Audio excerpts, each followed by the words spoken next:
జై శ్రీరామ్. శ్రీమాత్రే నమః. శ్రీ గురుభ్యో నమః. ఆగస్టు నెల 1వ తారీఖు నుంచి 2024 సంవత్సరం ఆగస్టు 1వ తారీఖు నుంచి 2024 సంవత్సరం ఆగస్టు 24వ తారీఖు వరకు కూడా శుక్ర భగవానుడు సింహరాశిలో సంచారం జరుగుతుంది. ఇది ఒక విశేషాంశం. ప్రతి సంవత్సరం శుక్ర భగవానుడు సింహరాశిలోకి వస్తూనే ఉంటాడు. సంవత్సరంలో ఒక్కసారి డెఫినెట్గా ఆయన సింహరాశిని టచ్ చేస్తాడు. కొన్నాళ్ళు అక్కడ ఉండి మళ్ళీ కన్యారాశికి వెళ్తాడు. ఇలాగా ప్రతి రాశిని ఆయన తిరుగుతూనే ఉంటాడు. అయితే ప్రతి సంవత్సరం లేని స్పెషల్ ఈ సంవత్సరం ఉంది కాబట్టి స్పెషల్గా ఆయన శుక్ర భగవానుడి సింహరాశి సంచారం గురించి ఇప్పుడు మనం మాట్లాడుకోవాలి. ఏంటి ఆ స్పెషల్ అంశము? స్పెషల్ అంశం ఏంటంటే శనైశ్వరుడు శుక్ర భగవానుడి రాశులైన వృషభ రాశి మరియు తులారాశులకి పరిపూర్తి రాజయోగాన్ని ఇచ్చేది శనైశ్వరుడు. అలాగే శనైశ్వరుడు రాశులైన మకర రాశి మరియు కుంభరాశులు ఈ రెండిటికి కూడా పరిపూర్తి రాజయోగాన్ని ఇచ్చేది శుక్ర భగవానుడు. ఈ శుక్ర భగవానుడు శనైశ్వరుడు వీళ్ళిద్దరూ కూడా సమసప్తకాల్లో ఉన్నారు. కుంభరాశిలో ఆయన ఉన్నాడు వక్రించి, అలాగే సింహరాశిలో ఈయన సవ్యగతిలో ఉన్నాడు. సో ఇది డెఫినెట్గా ఒక ఇంపాక్ట్ ఉంటుంది. ఇక్కడ ఇంకొక విషయం మనం మాట్లాడుకోవాల్సింది ఏంటంటే ఈ సూర్యనారాయణమూర్తి సింహరాశి అధిపతి అయిన సూర్యనారాయణమూర్తి శుక్ర రాశిలో ఒక రాశి అయినా తులారాశిలో ఆయన నీచ పొందుతాడు. సో అంటే ఈ కాలపురుషుడు కుండలిలో చోటు చేసుకునే ఈ శనీశ్వరుడు మరియు శుక్ర భగవానుడి సమసప్తక స్థితి డెఫినెట్గా ద్వాదశ రాశుల వాళ్ళకి కొన్ని మంచి ఇంపాక్ట్స్ కలగబోతూ ఉన్నాయి. ఆ ఇంపాక్ట్స్ ఏంటి అసలు అంటే ఈ సమసప్తకంలో ఉండడం వల్ల ఇప్పుడు కుంభరాశిలో శనీశ్వరుడు ఉండడం వల్ల ఇది ఇంకా స్పెషల్ ఎఫెక్ట్ స్పెషలైజేషన్ అయింది. అదర్వైజ్ కాకపోతే కనుక ప్రతి సంవత్సరం లాగే శుక్ర భగవానుడు సింహరాశిలో వచ్చి వెళ్ళారు. అంతవరకు మీ జన్మజాతకంలో ఉండేది జనరల్గా ఉండే యోగాలే ఉంటాయి. కానివ్వండి, ఇక్కడ ఒక యోగము మనకి ఇప్పుడు ఖగోళంలో చోటు చేసుకోబోతూ ఉంది శనైశ్వరుడు మరియు శుక్ర భగవానుడు వల్ల. అదేంటంటే శశశుక్ర యోగం. ఈ శశశుక్ర యోగం ఎలా ఉంటుందంటే జనరల్గా శశబుధ యోగం కానివ్వండి, శశశుక్ర యోగం కానివ్వండి, మనీని అంటే మనకి పరాశర సంహితలో ఉన్నది ఏంటంటే డబ్బుల్ని ఇస్తుంది శశశుక్ర యోగం. అయితే ఈ డబ్బుల్ని ఇచ్చేది ఇప్పుడు శశబుధ యోగం కూడా డబ్బుల్ని ఇస్తుంది. శశబుధ యోగంలో వచ్చిన డబ్బులు ఏంటంటే చక్కగా కాపాడుకుంటారు. ఇప్పుడు ఒక చిన్న పిల్లల దగ్గరికి వెళ్ళి మనం చాక్లెట్లు 3 ఇచ్చామనుకోండి, మనమే ఇచ్చామనుకోండి ఒక 3 చాక్లెట్లు, తర్వాత వాటిలోంచి మనం ఒకటి అడిగితే నాయి అని పక్కన పెట్టేసుకుంటారు. వాళ్ళ దగ్గర ఏ ఉన్నా సరే ఎవరు పక్కన పెట్టేసుకుంటారు. అది శశబుధ యోగం. అంటే వచ్చిన ప్రతి రూపాయి కూడా చాలా ప్రీషియస్గా చూస్తారు, చాలా చక్కగా దాచిపెట్టుకుంటారు. పొందిగ్గా వాళ్ళ ఫైనాన్షియల్ ఇది ఉంటుంది. అంటే టూ మచ్ ఫైనాన్షియల్ డిసిప్లిన్ ఉంటుంది. ఈ శశశుక్ర యోగం ఎలా ఉంటుందంటే ఒక దాత అంతే. అలా డబ్బుల్ని శుభ్రంగా లగ్జరీస్కి, లావిష్ లైఫ్కి అలా అలా అలా ఖర్చు పెట్టేస్తూ ఉంటారు శశశుక్ర యోగం ఉన్నవాళ్ళు. వాళ్ళకి రావడం అలానే వస్తే వీళ్ళు ఖర్చు పెట్టడం కూడా అంతే చక్కగా ఖర్చు పెడతారు. సో వీళ్ళకి ఎలా ఉంటుందంటే ఖర్చు పెట్టే ఇది ఉంటుంది. అంటే అవసరమైన వాటికి ఖర్చు పెడతారు, ఒక్కోసారి అనవసరమైన వాటికి కూడా ఖర్చు పెడతారు. లగ్జరీస్కి, మెయిన్ కాస్మెటిక్స్కి శశశుక్ర యోగం ఉన్న వాళ్ళు పెట్టినంత ఇది ఇంకెవరు కూడా పెట్టరు. కాస్మెటిక్స్ కానివ్వండి, లావిష్ లైఫ్కే కానివ్వండి, ఇలాంటి వాటన్నిటికీ కూడా ఎలాంటి పీనాస్తనం చూపించకుండా చక్కగా ఖర్చు పెట్టేస్తారు. అలాగే ఇప్పుడు ఇది శశశుక్ర యోగము ఒక్కొక్క రాశిలో అంటే ఇది సమసప్తక దృష్టి వల్ల ఏర్పడుతుంది. వీళ్ళిద్దరూ కలిసి లేరు కానివ్వండి, సమసప్తక దృష్టి. ఇప్పుడు శనైశ్వరుడు శుక్ర భగవానుడిని చూస్తున్నాడు, శుక్ర భగవానుడు శనైశ్వరుడు వక్రించిన శనైశ్వరుని చూస్తున్నాడు.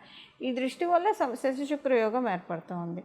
దీనివల్ల ఏమవుతుందంటే ఈ యోగం ఇది ఒక్కొక్క రాశిలో యోగము ప్రతి రాశికి ఇదే అప్లికేబిలిటీ ఉండదు. ఈ ఖర్చు పెట్టుకోవడము ఒక్కొక్క రాశి అంటే ఈ శశశుక్ర యోగం ఇంపాక్ట్ ఒక్కొక్క రాశిలో ఒక్కొక్క రకంగా ఉంటుంది. వాళ్ళిద్దరూ మళ్ళీ దృష్టి వల్ల ఏర్పడేది ఒక రకంగా ఉంటుంది, వాళ్ళిద్దరూ కలిసి ఉంటే ఒక రకంగా, ఇలా మనం మాట్లాడుకుంటూ వెళ్తే అనేకం ఉంటాయి. అయితే ఇప్పుడు మనకి కావాల్సిన అంశం ఏంటంటే సింహరాశిలో ఉండి సింహరాశిలో ఉండి ఈ యోగం ఏర్పడుతుంది. జనరల్గా మనకి పరాశర సంహితలో ఏంటంటే కుంభరాశిలో శనైశ్వరుడు ఉండి సింహరాశిలో ఏదైనా గ్రహాలు ఉంటే అదొక రాయల్ హానర్స్ని లీడ్ చేస్తుంది. రాయల్ హానర్స్ని లీడ్ చేస్తుంది. చాలా మంచి కాంబో యాక్చువల్గా. అన్ని రాశుల్లోకి సింహరాశి మరియు కుంభరాశిలో ఎవరికైనా గ్రహాలు ఉంటే కనుక చాలా మంచిది. ఆ రెండిట్లో కలిపి లేకపోయినా ఒక్క దాంట్లో గ్రహాలు ఉన్నా కూడా చాలా మంచిది. అలాగే రెండిట్లో ఉంటే ఇంకా అసలు సూపర్బ్, వాళ్ళ లైఫ్ చాలా బాగుంటుంది. అంటే వాళ్ళు చిన్నప్పటి నుంచి స్వయం కృషితో పైకి వచ్చిన వాళ్ళు అవుతారు. అంటే ఇప్పుడు మనం చూస్తూ ఉంటాం మన కళ్ళ ముందు ఎదిగిన వాళ్ళు, చిన్నప్పటి నుంచే స్ట్రైట్ అవే ఎదిగిన వాళ్ళని చాలామంది, అది కూడా ఇంకా మళ్ళీ రాకెట్ లాగా ఎదిగి జప్పని కింద పడకుండా ఆ ఎదుగుదల వాళ్ళకి ఇంకా పెంచుతుంది. మళ్ళీ వాళ్ళతో పాటు చాలామందిని అప్లిఫ్ట్ చేసే విధంగా ఉంటుంది. అలాగే ఇది ఉంటుందన్నమాట. అంటే ఇప్పుడు ఈ ఈ ఈ ఈ ఎదుగుదల కుంభరాశి సింహరాశిలో ఉన్న వాళ్ళ గ్రహాలు ఉంటే ఎదుగుదల ఎలా ఉంటుందో వాళ్ళు ఎదుగుతారు. లివ్ అండ్ లెట్ లివ్ అనమాట. వాళ్ళ చుట్టుపక్కల ఉన్న వాళ్ళందరినీ కూడా వీళ్ళతో పాటు ఆటోమేటిక్గా రైజ్ అయిపోతూ ఉంటారు. వాళ్ళంతా స్టాండర్డ్ కాకపోయినా రైజ్ అవుతారు.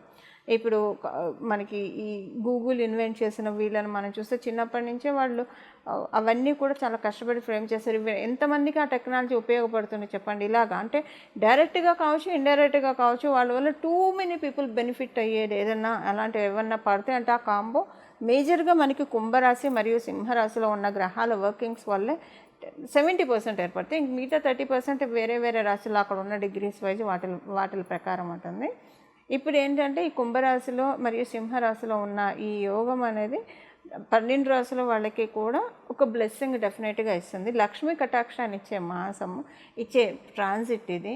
లక్ష్మీ అమ్మవారు ఒక్కొక్కసారి మనందరికీ తెలుసు శ్రావణ మాసంలో లక్ష్మీ అమ్మవారు భూమి మీదకి వస్తుంది. అందుకే శ్రావణ మాసం మనం వరలక్ష్మి వ్రతం చేసుకుంటాం. శ్రావణ శుక్రవారాలు మనం చాలా చక్కగా జరుపుకుంటాం. ఆడవాళ్ళు జరుపుకుంటారు, మగవాళ్ళు కూడా దానికి పూర్తిగా పరిపూర్తి సహకారాన్ని అందిస్తారు. ఎక్కడ కూడా ఏమీ అడ్డు చెప్పరు, వాళ్ళకి కావాల్సినవన్నీ కొనిస్తారు. ఇప్పుడు నిజంగానే లక్ష్మీ కటాక్షం ఉన్న మాసం అండి అందరికీ కూడా, 12 రాశుల వాళ్ళకి, 12 లగ్నాల వాళ్ళకి. చూడండి మన అదృష్టం ఎలా ఉందంటే, మన అందరి అదృష్టం ఇది అనుకోకుండా శ్రావణ మాసంలోనే అంటే ఈ శ్రావణ మాసంలో వచ్చింది. ఇక్కడ శనీశ్వరుడు కూడా ఉన్నాడు. ఎప్పుడైనా లక్ష్మి వస్తానంటే కర్మకారకుడైన శనీశ్వరుడు అడ్డు చెప్తాడు. కుంభరాశిలో ఆయన ఉండడం వల్ల ఆయన ఇప్పుడు అడ్డు కూడా చెప్పట్లేదు. ఎందుకంటే ఇక అక్కడ రాయల్ హానర్స్ అందరికీ ఇవ్వాల్సిందే.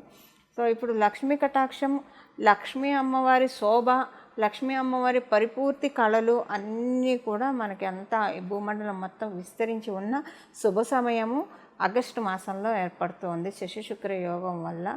దీన్ని మరి లక్ష్మీ అమ్మవారు అందరికీ అంటే చక్కటి యోగాన్ని ఇస్తున్నారు. అంటే ఎవరి అర్హతను బట్టి వాళ్ళ జన్మజాతకంలో ఉన్న పూర్వపుణ్య కర్మఫలం బట్టి. ఒకవేళ సపోజ్ కొంతమంది చాలా ఇబ్బందులు పడుతూ ఉన్నారు ఏదన్నా ఏ విషయంలోనూ, అందరూ ఫైనాన్షియల్గానే ఇబ్బంది పడాలని లేదు కదా. కొంతమంది రిలేషన్స్లో ఇబ్బంది పడతారు, కొంతమంది ఆరోగ్యంలో ఇబ్బంది పడతారు, ఒక్కొక్కరు ఒక్కొక్క రకంగా ఇబ్బంది పడుతుంటారు. ఏ విషయంలో అయితే డీప్గా ఇబ్బంది పడుతున్నారో ఆ విషయాన్ని అమ్మవారు హీల్ చేసేస్తుంది, క్యూర్ చేసేస్తుంది. ఒకవేళ జన్మజాతకంలో యోగం లేకపోయినా కూడా యోగం వచ్చే విధంగా మన చేత డెస్టినీ ఎప్పుడైతే డిసైడ్ చేసుకుంటుందో మనకి ఇవ్వాలని చెప్పి ఏం చేస్తే మనకు ఆ యోగం వస్తున్నా ఆ పనిని మనం చేస్తుంది. సపోజ్ ఒకరికి బాగా ఆర్థికంగా ఇబ్బంది, ఇప్పుడు మనకి కనకధార స్థితి కూడా అంతే కదండి. ఒక వృద్ధ బ్రాహ్మణ స్త్రీ మహాదారిద్ర్యంతో బాధపడుతుంటే శంకరాచార్యులు వారు వెళ్ళి అడిగినప్పుడు లక్ష్మీ అమ్మవారు పూర్వపు జన్మ పుణ్యం లేదంటే ఈ ఎండిపోయిన ఉసిరికాయ దానం చేసింది కదా తల్లి, ఇది చాలా అని స్తుతి చేస్తే అమ్మవారు కనక వృక్షం కురిపించినట్టు డెస్టినీ ఇవ్వాలనుకుంటే మన చేత అనుకోకుండా ఏదో ఒక మంచి శుభకర్మ మన చేత చేయిస్తుంది. అనుకోకుండానే మనం చేస్తాము. ఎప్పుడైనా సరే 10 మంది హ్యాపీనెస్లో మన హ్యాపీనెస్ని ఎత్తుక్కునే వాళ్ళకి ఇది ఇంకా మంచిదండి. ఇక్కడ ఇంకా డబుల్ బనాంజా, త్రిబుల్ బనాంజా అని 100 మంది బాగుంటే మనం బాగుంటాం, చాలామంది బాగుంటే మనం బాగుంటాం అన్న తత్వం కల వాళ్ళు మనలో చాలామంది ఉంటారు. వాళ్ళకి ఇది నిజంగా చాలా అంటే చాలా అమృతమైన సమయము. అమృతధార మీకు యూనివర్స్ నుంచి కురిసే సమయము. అమృతధార కురిసిందంటే ఇంకా అన్నీ ఉంటాయి, ఒకటని కాదు, ప్రతిదీ కూడా ఫుల్ఫిల్మెంట్ ఆఫ్ ఎవ్రీథింగ్ అని ఉంటుంది. అలా కాకపోయినా కూడా అందరికీ కూడా ఇది మంచి ట్రాన్సిట్. ఇప్పుడు ఈ శ్రీ మహాలక్ష్మి అమ్మవారి కటాక్షాన్ని మనం ఒడిసిపట్టుకునే మాసం ఎలానో శ్రావణ మాసం. దీనికి మనం ఇంకా ఏ ప్రత్యేక క్రియలు చేయడం వల్ల ఇది ఇంకా వస్తుంది. 12 రాశుల వాళ్ళకి కూడా ఏ ఏ విషయాల్లో ఇది మంచి ప్లస్ అవుతుంది, ఇది మనం ఒక్కసారి ఇప్పుడు మాట్లాడుకుందాం. ఇంకా ధనుర్ రాశిలో పుట్టిన వాళ్ళకి, ధనుర్ లగ్నంలో పుట్టిన వాళ్ళకి అదృష్టం అండి, ఇంకంతకంటే ఏం లేదు. అదృష్టము చాలా బాగా ఉంటుంది. కనీసం ఈ ట్రాన్సిట్ మీకు ఏదో అంటే మంచి అదృష్టాన్ని అయితే తెచ్చిపెడుతుందండి. ఇది మీరు ఎక్స్పీరియన్స్ అయ్యి తెలుసుకోవాల్సిన అంశమే. మీకు ఒకవేళ తండ్రి గారు ఉంటే మీ తండ్రి గారికి చాలా మంచి సమయం. మీ పై అధికారులతో మీకు చాలా చక్కగా సత్సంబంధాలు ఉండే సమయము. లక్ష్మీ కటాక్షం పరిపూర్ణంగా ఉన్న మాసము ఆగస్టు మాసము ధనుసు రాశిలో పుట్టిన వాళ్ళకి మరియు ధనుర్ లగ్నంలో పుట్టిన వాళ్ళకి అని చెప్పాలి. సో అదృష్టం అంటే ఏంటి? మనశ్శాంతి. అంటే మొత్తం అన్ని పరిస్థితులు ఒక్కసారిగా అనుకూలంగా అయిపోతాయి. ప్రతికూలంగా ఉన్న పరిస్థితులు కూడా అనుకూలంగా అవ్వడం అంటే అది అదృష్టమే కదా. సో అనుకూలంగా అంటే అదృష్టం అయితే డెఫినెట్గా ఉంటుందండి మీకు.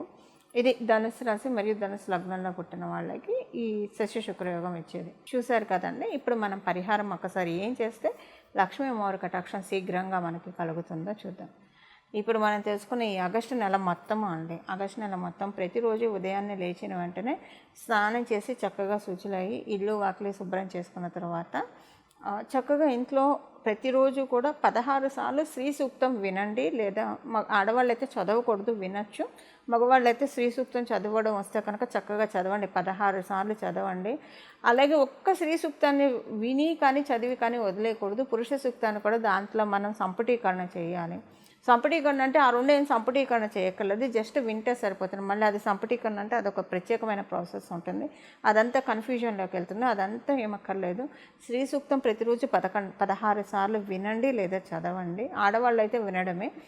అలాగే 3 సార్లు కనీసంగా పురుష సూక్తం వినడానికి చదవడానికి ప్రయత్నించండి. ఒకవేళ 16 సార్లు పురుష సూక్తం కూడా వినగలిగి చదవగలిగితే ఇంకా మంచిది. లేదా కనీసం పురుష సూక్తం 3 సార్లు వింటే సరిపోతుంది. ప్రతిరోజు మీ ఇంట్లో ఆ వేదం, ఇప్పుడు స్త్రీ సూక్తం అంటే ధనం అగ్నిం, ధనం పశువు, ధనం వాయు ఇలా వస్తుందంటే ప్రతి చోట శ్రీలక్ష్మి అమ్మవారు ఉంటుంది. శ్రీలక్ష్మి లేని ప్రదేశమే లేదు అని మనకి శ్రీ సూక్తం తెలుపుతుంది. అంటే ఈ శ్రీ సూక్తం తెలిపే విషయాన్ని మనం చక్కగా అవగాహన చేసుకోవాలంటే పూర్తిగా దాంట్లో డెడికేటెడ్ అయిపోయి మనం వింటే కనుక అది వింటుంటే కూడా చాలా మంచి వైబ్రేషన్స్ వస్తాయండి. చాలా హాయిగా అనిపిస్తున్నాయి మనసుకి. ఆ వేదిక చాంట్ వింటూ ఉంటే చాలా ప్రశాంతంగా అనిపిస్తున్నాయి. మీకు తెలిసిన బ్రహ్మలు ఎవరైనా ఉంటే కనుక వాళ్ళని ఇంటికి పిలిపించి 16 సార్లు చదవమని చెప్పండి. స్త్రీ సూక్తం, పురుష సూక్తం ఒక 3 సార్లు. వాళ్ళకి మీకు తోచినంత దక్షిణ ఇవ్వండి. ఇది లోభత్వం చూపించకుండా దక్షిణ ఇవ్వాలి. ఎందుకంటే లక్ష్మీ అమ్మవారు దాన ధర్మాలకే మనం అమ్మవారి ప్రసన్నతను మనం పొందగలుగుతాం. మీకు తెలిసిన ఋత్వికులకి, బ్రహ్మలకి కానివ్వండి, గురుస్థానంలో ఉన్న వాళ్ళకి కానివ్వండి, దేవాలయాలకి కానివ్వండి, ఇలాగా గురుస్థానంలో గురువుకి సంబంధించిన గోశాలల్లో కానీ గురువుకి సంబంధించిన పోర్ట్ఫోలియోస్లో ఉన్న వాళ్ళ సంబంధించిన రంగాల్లో ఉన్న వాళ్ళకి మీకు తోచినంత లోభత్వం చూపకుండా దానం చేస్తే కనుక నిజంగా లక్ష్మీ అమ్మవారి బ్లెస్సింగ్స్ చాలా చక్కగా వస్తాయి. ఇప్పుడు మనం పరిహారం చూసాం కదా, ఈ పరిహారం చేసుకొని లక్ష్మీ అమ్మ, అందులో మనం ఉన్నది శ్రావణ మాసంలో, లక్ష్మీ అమ్మవారి కటాక్షాన్ని ఇవేమి దాన ధర్మాలు చేయలేని వాళ్ళు చక్కగా ప్రశాంతంగా చేయగలిగిన వాళ్ళు ఇది చేయండి. చేయలేని వాళ్ళు ప్రశాంతంగా 16 సార్లు శ్రీ సూక్తం వినడం, 3 సార్లు పురుష సూక్తం వినడం, లేదా చదవడం. మగవాళ్ళు అయితే చదవడం వస్తే చదవడం ఇది చేయండి. లక్ష్మీ అమ్మవారి మిమ్మల్ని దానం చేసేదానికి అర్హుల్ని చేస్తుంది. చేయలేని స్థితిలో ఉన్న వాళ్ళకి ఆ చేసే విధంగా అర్హత మీకు కలిగిస్తుంది. అంటే ఇప్పుడు మన దగ్గర చాలా ఉంటే మనం అవతల వాళ్ళకి ఇవ్వగలుగుతాం కదా, అలాంటి అర్హతని మీకు అమ్మవారు కలగజేస్తుంది. బట్ ఒకవేళ అలా లేకపోతే అంటే అప్పు చేసి మటుకు దానాలు చేయకూడదు. ఇది ఒకటి మటుకు గుర్తుపెట్టుకోండి. ఎవరు అప్పులు చేసి మటుకు దానాలు అస్సలు చేయకూడదు. అది దోషం అవుతుంది. అప్పు చేసి మన స్థాయికి మించి చేసే దానం కూడా దోషం అవుతుంది. కలిగి ఉన్నప్పుడు లోభత్వం చూపించొద్దని మనం ఏ కథ చూసినా, సత్యనారాయణ స్వామి వ్రత కథ చూసినా, ఎందులో అయినా సరే లోభత్వం లేకుండా, అంటే మనకి కలిగి ఉండి ఎందుకు ఇవ్వాలన్న లోభత్వం అయితే చూపించకూడదు.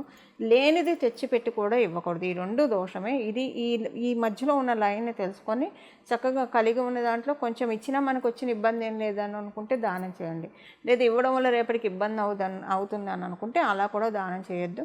చక్కగా మనం తెలుసుకున్న శ్రీ సూక్తం, పురుష సూక్తం వింటే సరిపోతుంది. ఈ విధంగా మీరు శ్రావణ మాసం లక్ష్మీ శోభ మనందరి గృహాల్లో వెల్లివిరియాలని, మనందరం కూడా శ్రీలక్ష్మి అమ్మవారి ఆ కృపకి పాత్రలో కావాలని చెప్పి మీ అందరి తరఫున మరియు నా తరఫున లక్ష్మీ అమ్మవారిని ప్రార్థిస్తూ మంగళం. నమో భగవతే వాసుదేవాయ.